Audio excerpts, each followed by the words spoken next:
Sup y'all, and welcome to Global Interactions Part 6. In this video, we'll look specifically at the Asian giants of China and Japan, the beasts of the East, and the search for stability in East Asia.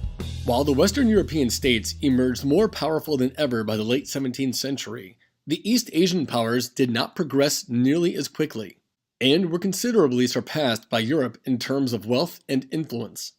This supports the statement that those who do not or cannot adapt to changing conditions will become weaker, obsolete, or extinct. So to begin, we'll first look at the Asian nations and how their culture's adaptations to changing global conditions put them at a disadvantage to the Europeans, answering this key question: why didn't China or Japan establish overseas empires as the Europeans had? To best explain this, we'll focus on three key reasons: climate, culture, and geopolitics. Recall that the Little Ice Age was a period of cooling that occurred by some accounts around 1350 through 1850 CE, which followed the medieval warm period that had ended around 1250 CE. Geopolitically speaking, Europe contained multiple competing countries, whereas China was a singular and fairly cohesive empire. As a result of the Little Ice Age, directly or indirectly, the Europeans focused outward, seeking new land, food, and riches. Concurrently, China, and to a greater extent Japan, focused inward. China, in contrast to Europe, was a vast empire seeking to protect what it already had. As temperatures dipped and resources grew scarce, the Ming ended their overseas expeditions. Now bear in mind, these expeditions were finished before the Europeans had even begun to sail much beyond the Mediterranean Sea or into the Atlantic Ocean. For comparison, this is an artist's rendition of Zheng He's flagship spanning greater than 400 feet, and as you can see, it completely dwarfed the size of Columbus's Santa Maria.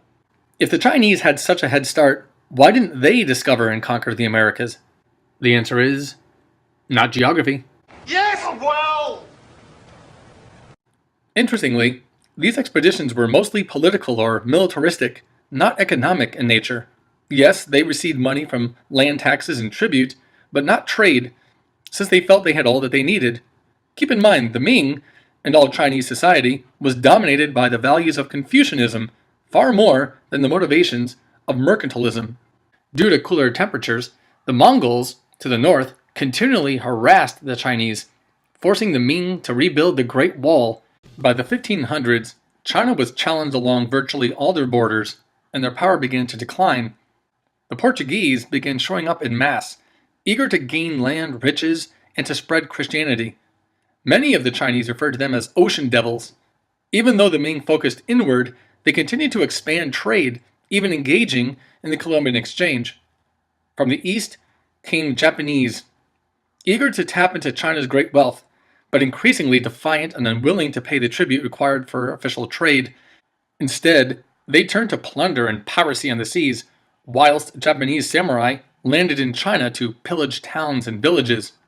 The Ming fought back by prohibiting trade with China, but this ban primarily only led to more smuggling. And of course, the Ming were repeatedly harassed by the Mongols to the north. The need to protect their borders on multiple fronts drained China's treasury and led to unrest as well as an increased sense of xenophobia for the Chinese. By the 1600s, under the Tokugawa shogunate, the Japanese entered into a period of isolation and stopped trading with the Chinese. Regardless of the changing times, the Ming emperors maintained vast courts and wasted valuable tax money by supporting the entourages, living a life of excess luxury. In the early 1630s, a terrible famine ravaged the country, leading to massive deaths and massive revolts. Years later, a commoner named Li Zicheng led a rebellion. As floods, droughts, and a smallpox epidemic amplified the human disaster, support for Li Zicheng increased. In 1644, he captured Beijing, while the despondent Ming emperor hanged himself on a nearby hill, thus ending the Ming dynasty. And now for something completely different. Look at this 16th century map of Japan. Considering the 5 themes of geography, it would seem that the Japanese had all the elements necessary to begin an age of exploration. Japan was located in the core region of the world prior to the ascendancy of Europe, clearly the richest region at that time. Japan was also located near China, acquiring the best technology far before the distant lands. Plus, they had to compete with China for power and control of the area. Japan was also able to trade for the goods from China that were desired by all the countries and empires of the Old World. And this was beneficial for Japan, a land with relatively few natural resources, which would make it much more probable for its people to look for other lands in order to gain wealth. Furthermore, Japan is an island surrounded by the Pacific Ocean, logically giving them a maritime culture. Now, Japan did have ocean-going vessels, and China did in fact engage in massive overseas expeditions. However, these beasts of the East never did establish overseas empires as the Europeans had. We'll take a look at Japan's feudal government. Now, the samurai were analogous to the knights, living by Bushido, literally meaning the way of the warrior, a moral code of honor and service, to the daimyo, who were analogous to the nobles, powerful territorial lords with hereditary titles, subservient only to the shoguns, who were analogous to the monarchs, often acting as dictators over their lands, some of whom were appointed by the emperor, although the emperor largely held a ceremonial position, a figurehead, who usually wielded very little power. The age of warring states dominated Japan from 1467 to 1568. In European terms, that would be from around 20 years before Bartholomew Diaz's voyage around the southern tip of Africa, up to the start of the Dutch revolt against Catholic Spain. Now, Japan was divided among warring daimyo clans fighting for land and power, while experiencing cooler temperatures and fewer available resources. The Portuguese were the first to reach Japan in the late 1400s, bringing with them their religion, converting many Japanese to Christianity. And they also brought firearms. Even though gunpowder was invented in China, the Portuguese guns provided many daimyo with a military advantage as long as they were willing to part with their samurai ways just a little bit. For centuries, Japan was a fragmented, multi-state nation until the emergence of one man.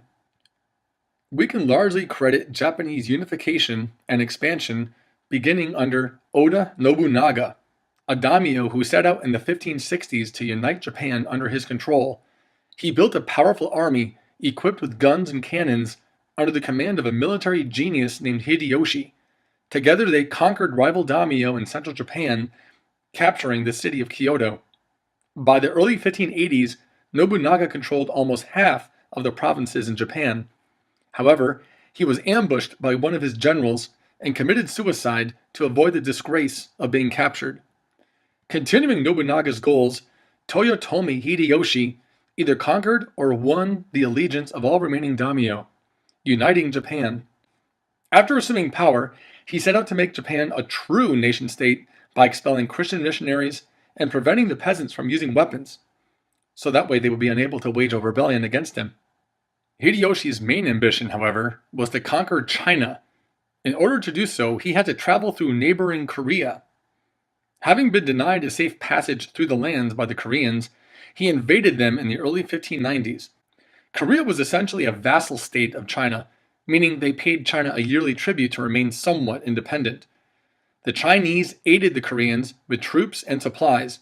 Additionally, the Koreans used their ingenious turtle ships with iron hulls to win several key naval battles against the Japanese. Together, they successfully stopped the Japanese invasion.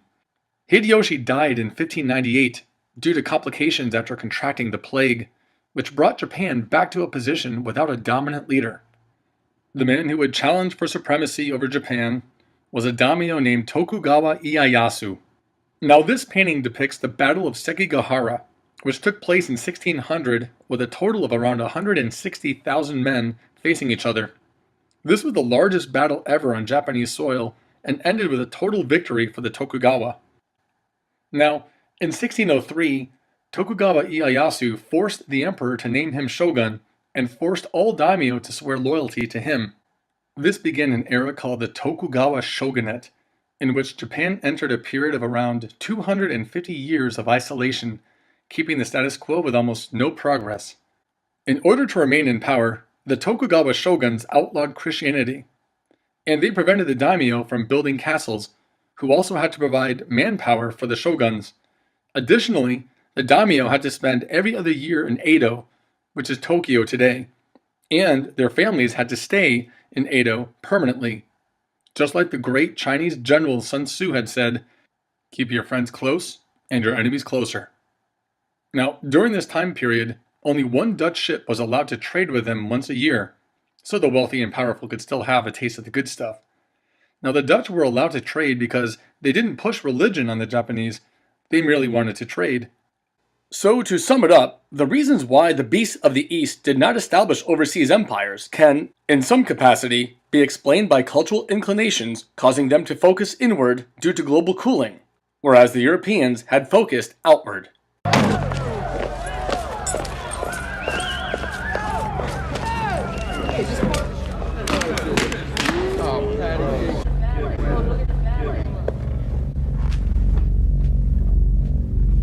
Am I the meanest? Sure enough. Am I the prettiest? Sure enough. Am I the baddest mofo low down around this town? Sure enough. Well, who am I? Sure enough. Who am I? Sure enough. I can't hear you. Sure enough. The Shogun of Harlem.